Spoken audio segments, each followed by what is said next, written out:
Bismillahirrahmanirrahim. Kita mulai ya penjelasannya, yaitu taqsimul khabar al-maqbul ila ma'mulin bi wa ghairi ma'mulin bi. Pembagian hadis yang diterima menjadi hadis yang bisa diamalkan dan hadis yang tidak bisa diamalkan, ya. Jadi hadis yang diterima itu, khabar yang diterima itu dibagi menjadi dua, ya. Yaitu satu hadis yang bisa diamalkan, kemudian dua hadis yang tidak bisa diamalkan. Dibagi menjadi dua bagian, ya. Bagian pertama bisa diamalkan, bagian kedua tidak bisa diamalkan. Nah, kemudian dari pembagian ini maka muncullah, ya, dua jenis dari jenis-jenis ilmu hadis, yaitu hadis muhkam dan hadis mukhtalif. Al-muhkam wa mukhtaliful hadis. Hadis muhkam dan hadis mukhtalif, dan nasikh dan mansukh, ya. Jadi dari pembagian besar ini diterima dan tidak diterima, kemudian muncul lagi dua jenis, ya, dari jenis-jenis ilmu hadis di sini, yaitu hadis muhkam dan hadis mukhtalif, dan nasikh dan mansukh, ya. Sekarang kita akan membahas tentang definisi muhkam, hadis muhkam dan hadis mukhtalif. Ta'riful muhkam, definisi hadis muhkam adalah lughatan secara bahasa ismu maf'ulin min ahkama, adalah isim maf'ul dari kalimat ahkama yang berarti atqona, membaguskan, ya. Ahkama di mana atqona, membaguskan, juga bisa artinya, ya. Adapun secara istilah al hadis al maqbul alladzi salima min mu'aradati mithli, hadis yang diterima yang selamat dari pertentangan hadis yang sama dengannya. Jadi hadis yang diterima yang selamat dari kontradiksi atau pertentangan dari hadis yang sama dengannya.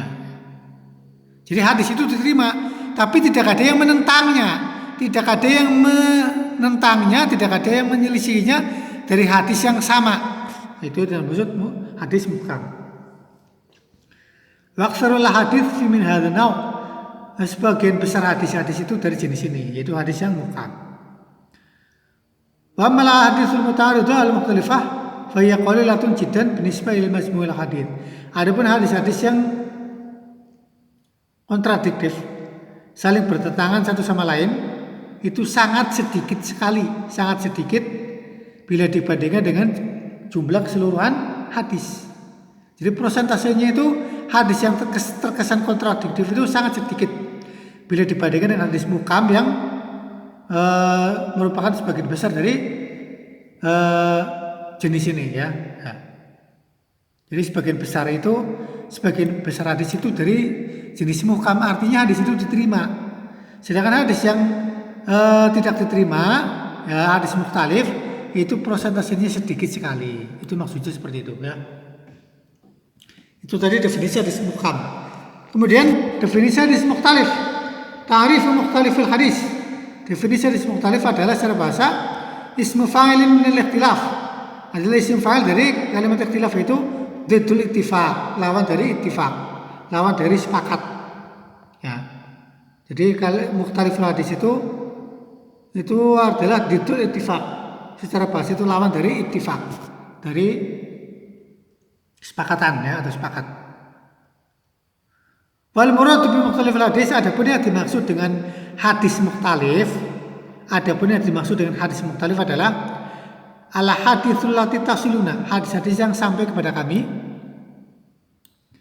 Wa yukhalifu ba'dhuha ba'dun fil ma'na, dan sebagiannya menyelisih sebagian lainnya dalam maknanya.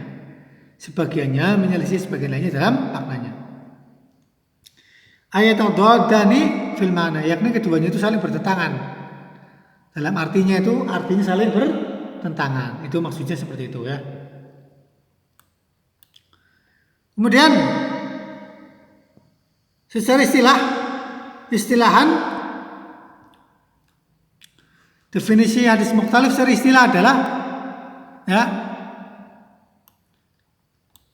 definisi hadis mukhtalif secara istilah adalah al-hadis al-maqbul al-muta'arid bimithli, hadis yang diterima yang ditentang dengan hadis yang sama. hadis yang diterima yang ditentang dengan hadis yang sama. Ma'imkanil jam'i bainahuma, dengan adanya kemungkinan menggabungkan atau mengkompromikan keduanya. Jadi hadis ini hadis diterima, tapi ada hadis lain yang menentangnya dan hadis itu sama kedudukannya. Tapi meskipun dua hadis itu saling bertentangan, tapi masih bisa dikompromikan, masih bisa digabungkan. Maksudnya di sini yaitu hadis sahih, ya, awal hasan alladzi yajiu haditsun akhar mithluhu fil martabati wal quwwah. Yang dimaksud adalah hadis sahih atau hadis hasan yang ditentang dengan hadis lain yang sama dengannya dalam tingkatan dan kekuatan. Dalam hal kuat dan tingkatannya itu sama. Wa yunaqidu fil ma'na zairan, dan secara makna hadis tersebut bertentangan. Hadis yang pertama bertentangan dengan hadis yang kedua itu secara makna. Wa yumkinu li ulil ilmi wal fahmi athaqib ayajma'u baina madlulaihima bi syaklin maqbul. Tapi para ulama yang ilmunya dalam, ilmunya tinggi, para ulama yang ilmunya tinggi bisa menggabungkan hadis-hadis tersebut. Ya itu, jadi yang bisa mengetahui hanya para ulama besar, ulama yang berilmu tinggi. Ya, itu definisi hadis mukhtalif.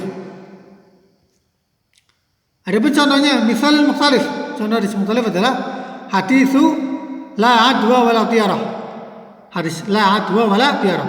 Tidak ada penyakit menular, tidak ada tiarah. Ya, tiarah itu berarti apa? Meramal nasib sial dengan suara burung. Karena tiarah dari kalimat ta'ir. Jadi tiarah itu meramal nasib sial, ya, dengan burung. Ya, hadis ini diriwayatkan oleh Muslim. Ya, hadis ini terkesan bertentangan dengan hadis lain yang berbunyi redaksinya firra minal majdzumi firaraka minal asad. Larilah kamu dari orang yang terkena penyakit kusta sebagaimana engkau lari dari singa. Ya. Dan dua hadis ini diriwayatkan oleh Bukhari. Ya. Jadi yang A itu dengan B terkesan bertentangan, padahal keduanya sama-sama hadis sahih. Itu dimaksud hadis mukhtalif. Ya. Fahadzani haditsani sahihani. Dua hadis ini sahih. Zahiru ma ta'arud, secara zahir bertentangan. Dan al-awwal yanfil adwa. Karena hadis pertama menafikan penyakit menular, sementara hadis kedua menetapkan penyakit menular. Hadis pertama meniadakan, hadis kedua menetapkan. Maka jamal ulama bainahuma, para ulama menggabungkan keduanya, wafaqu bainahuma dan mengkompromikan, artinya ya dengan banyak sisi, ya, mengkompromikan dari beberapa sisi. Azkuruhuna makhtarahu al-Hafidz Ibnu Hajar.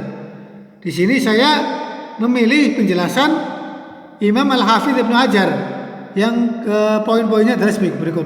Ya, poin-poinnya sebagai berikut. Ya, bagaimana cara menggabungkan dua hadis tersebut?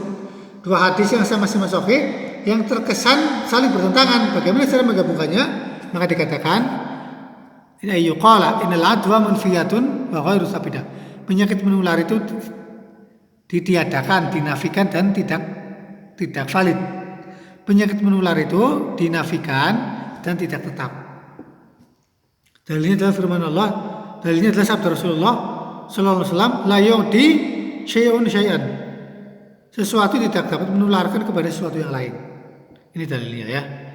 Laqalu liman aradu bi anna al-ba'ir ala jurab yakunu baina libil asriya.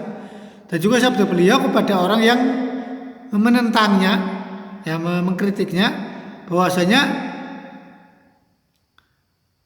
sapi, ya, bahwasanya onta yang terkena penyakit kusta itu, onta yang berkudis, onta yang penyakit kudisan itu ada di antara onta-onta yang sehat. Onta yang sakit berada di antara onta-onta yang sehat. Lalu onta yang sakit tersebut bercampur baur dengan onta-onta yang sehat, sehingga onta-onta yang sehat menjadi tertular. Nah, berkaitan dengan perkataan seperti ini, orang yang menentang Nabi Muhammad SAW, menentang beliau mengatakan kepada orang tersebut yang menentang, yang mengingkari adanya hal ini, maka beliau bertanya, faman a'tal awal, siapakah yang menularkannya kepada yang pertama? Maksudnya Allah Subhanahu wa taala itu menjadikan penyakit pada onta kedua itu sejak awal. Nah, jadi Allah itu menjadikan penyakit pada onta yang kedua sejak awal.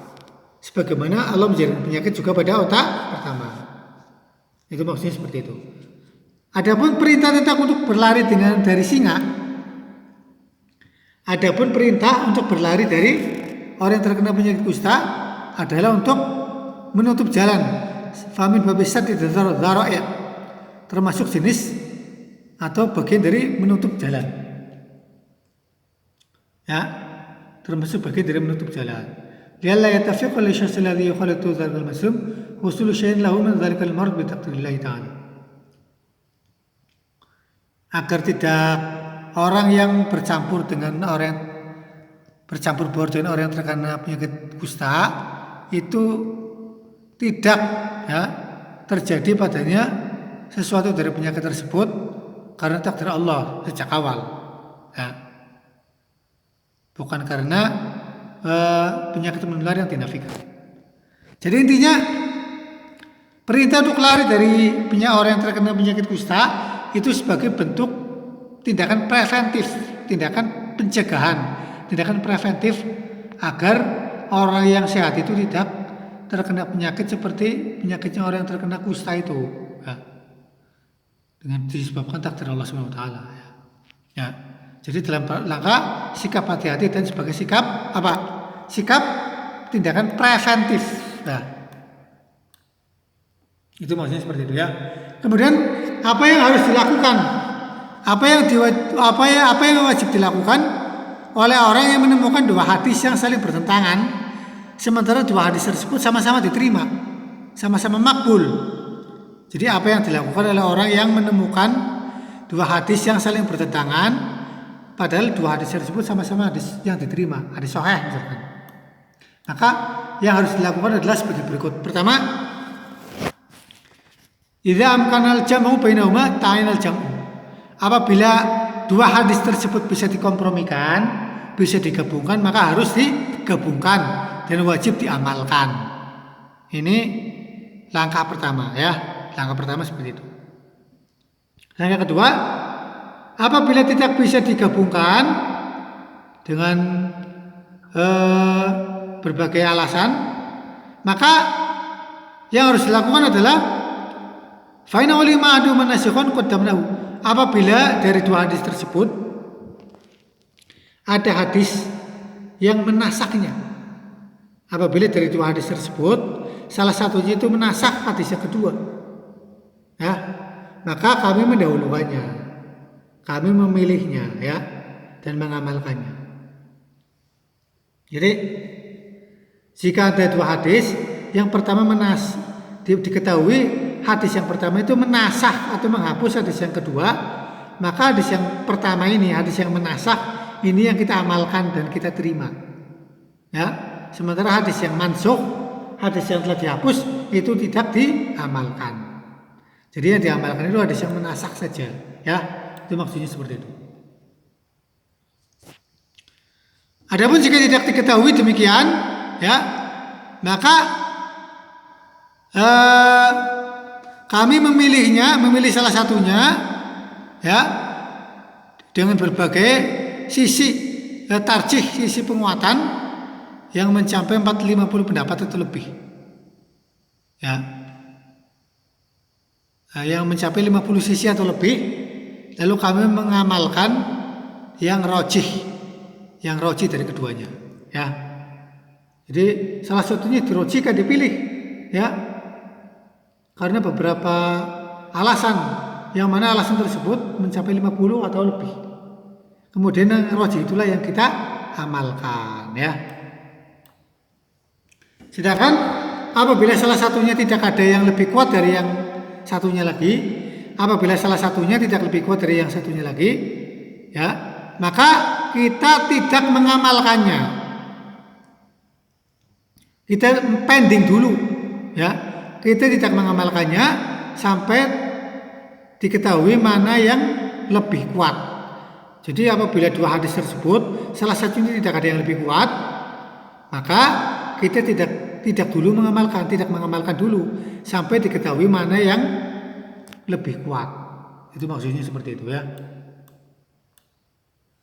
Kemudian ringkasan di sini ahmiyatu wa man yaqulu urgensi dari belajar hadis muhkam dan hadis mukhtalif adalah bahwasanya masalah ini sangat diperlukan sekali untuk diketahui oleh para ulama, ya.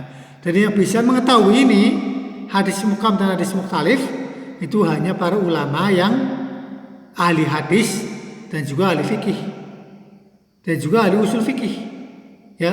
Jadi ulama yang bisa meneliti hadis muhkam dan hadis mukhtalif dan mengkompromikan hadis yang mukhtalif itu hanya ulama besar, ulama ahli hadis, ahli fikih, ulama ahli usul fikih, ya. Jadi inilah urgensi dari belajar tentang hadis muhkam dan hadis mukhtalif. Kemudian poin ketujuh, kitab-kitab yang paling terkenal berkenaan dengan pembahasan hadis mukhtalif dan hadis muhkam. Jadi bertentangan dengan karya-karya atau kitab-kitab yang paling terkenal yang berkaitan dengan hadis mukhtalif adalah satu, Ikhtilaful Hadis karya Imam Syafi'i, kitab Ikhtilaful Hadis karya Imam Syafi'i. Wa awwalu man takallama wa sannafa fihi. Beliau Imam Syafi'i adalah orang yang pertama kali berbicara dan mengarang kitab tentang hadis mukhtalif. Ini Imam Syafi'i, ya. Jadi ulama yang sangat besar ini. Kemudian karya kedua yang paling terkenal adalah Ta'wilu Mukhtaliful Hadis. Ta'wil Mukhtaliful Hadis karya Ibnu Qutaibah dan Ad-Dinawari. Karya Ibnu Qutaibah dan Ad-Dinawari. Ini yang kedua, ya. Kemudian karya paling terkenal nomor 3 adalah Mushkilul Athar. Kitab judulnya Mushkilul Athar karya Imam At-Tahawi, Abu Ja'far Ahmad bin Salam.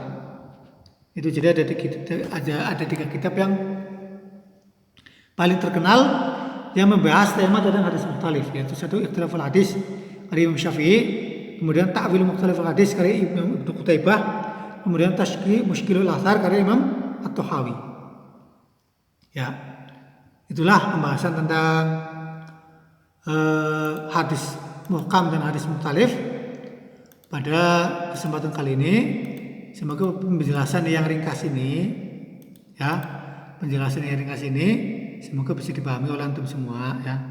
Banyak berdoa kepada Allah Subhanahu wa taala semoga diberi kepahaman, ya, supaya diberi kepahaman untuk mempelajari ilmu agama, ya, supaya dimudahkan untuk belajar ilmu agama.